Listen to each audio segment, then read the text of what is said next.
لا الہ الا اللہ پڑھ لا الہ الا اللہ۔ جوتے پہن کے طواف کرنا بالکل، اگر جوتے نئے ہیں پاک ہیں، جائز ہے۔ دوران طواف نظر نیچے رکھے، کعبے کی طرف رخ کر کے نہ چلیں۔ اگر مقیم عرفہ حاجی ہو یا کوئی ہو، وہ نماز پوری پڑھے گا، مسافر ہے تو قصر پڑھے گا حنفی مسلک میں۔ لیکن شافعی اور حنابلہ رحمہم اللہ فرماتے ہیں مقیم ہو یا مسافر ہو، حج میں 2 رکعت پڑھے گا۔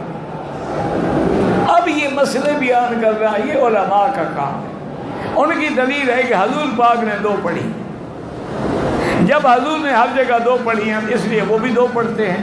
امام صاحب فرماتے ہیں کہ حضور تو مدینے سے تشریف لائے تھے، آپ تو مسافر تھے، 4 ذی الحج کو پہنچے اور 8 کو مینا چلے گئے، آپ تو مسافر ہیں۔ دلیل تو تب بنے گی کہ مکے کے کچھ لوگ ثابت کرو کہ جنہوں نے وہاں جا کے 2 رکعت پڑھی ہو، لیکن تم بالکل جھگڑوں میں نہ پڑو۔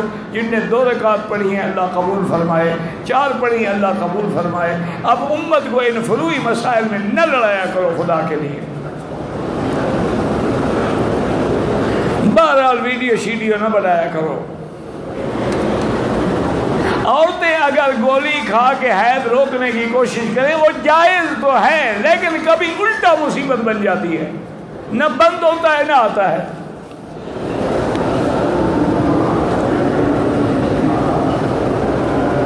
یہی میں کہہ رہا، گولی استعمال کیا، حیض آیا، بند ہو گیا، بند ہونے کے بعد پھر آ گیا، وہ تو عذاب میں آ گئی نا، نہ پاک ہے نہ پلید ہے۔ اب اس کو 10 دن انتظار کرنا پڑے گا۔